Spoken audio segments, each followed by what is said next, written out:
Assalamualaikum warahmatullahi wabarakatuh. Kami dari kelompok 1, unit 1 dengan topik pembahasan penerapan Pancasila dalam konteks berbangsa dan negara. Perkenalkan, nama saya Siti Nur Aisyah dengan anggota kelompok. Nama saya Ainun Nuria Atmalia. Nama saya Indriani. Nama saya Maryam Nurul Aini. Nama saya Raisya Pila Putri. Nama saya Syarifah Nisabila Hasanah. Selamat menyaksikan.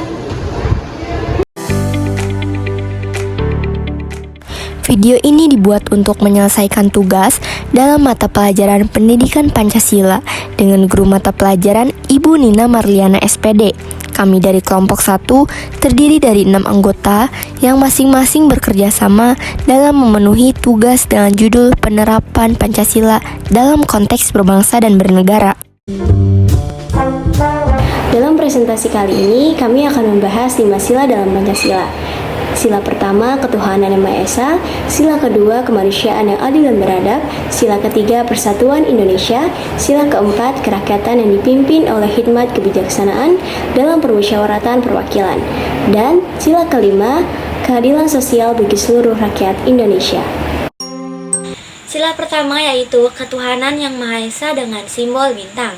Dalam konteks kehidupan berbangsa, sila pertama ini merefleksikan bahwa bangsa Indonesia adalah bangsa yang percaya terhadap Tuhan yang Maha Esa, sehingga mereka dapat melaksanakan ajaran-ajaran agamanya secara nyaman dan seksama tanpa mengalami gangguan.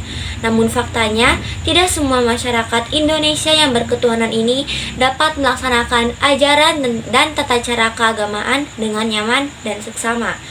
Masih sering terjadi sejumlah persoalan terkait dengan kebebasan pelaksanaan ajaran agama, seperti soal intoleransi terhadap keyakinan yang berbeda yang terjadi di kalangan masyarakat. Contohnya adalah 32 biksu tudong jalan kaki dari Thailand menuju Candi Borobudur. Warga memberikan makanan dan minuman pada para biksu. Sila kedua, yaitu kemanusiaan yang adil dan beradab. Sila kedua ini memberikan pengertian bahwa setiap bangsa Indonesia dijunjung tinggi, diakui, dan diperlakukan sesuai dengan harkat dan martabatnya selaku ciptaan Tuhan Yang Maha Esa. Karena itu, sebagai warga negara, setiap manusia Indonesia memiliki derajat yang sama, hak dan kewajiban yang sama, sehingga segala tindakan yang melanggar kemanusiaan seperti perundungan atau bullying, diskriminasi, dan kekerasan antar sesama tidak dapat dibenarkan. Sila ini juga secara eksplisit menyebut kata adil dan beradab, yang berarti bahwa perlakuan terhadap sesama manusia harus adil dan sesuai dengan moral, etis, dan adab yang berlaku. Contohnya, menanamkan dan menerapkan rasa toleransi kepada orang lain, menghargai dan menghormati antar masyarakat, menghormati perbedaan antar masyarakat, menghormati harkat dan derajat manusia sebagai makhluk Tuhan Yang Maha Esa. Contohnya, anak muda menundukkan badan ketika lewat di depan orang tua yang lebih tua. Selanjutnya sila ketiga yaitu Persatuan Indonesia dengan lambang pohon beringin. Sila ketiga ini memberikan syarat mutlak kepada setiap bangsa Indonesia untuk menjunjung tinggi persatuan.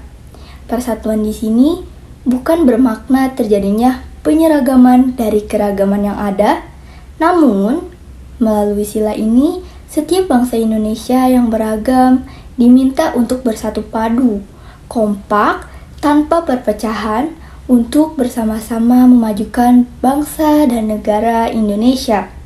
Memajukan negara dan bangsa dengan cara yang sehat dan tidak merugikan persatuan dan kesatuan.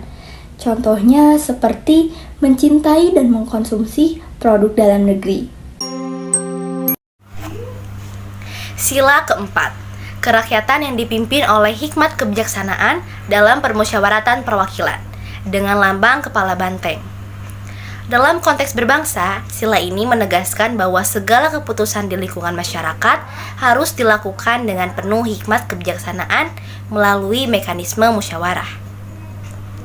Karena itulah, untuk melaksanakan kegiatan atau program bersama di masyarakat harus ditempuh dengan cara musyawarah.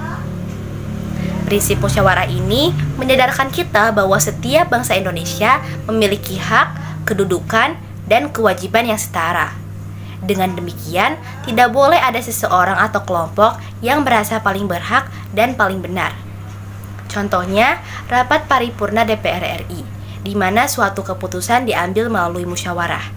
Dalam rapat paripurna tersebut, terdapat etika atau tata tertib seperti menghargai dan menghormati saat orang lain sedang berbicara. 5. Keadilan sosial bagi seluruh rakyat Indonesia. Keadilan adalah nilai universal yang harus dipraktikkan oleh setiap bangsa Indonesia. Keadilan di sini tidak hanya terkait dengan keadilan hukum.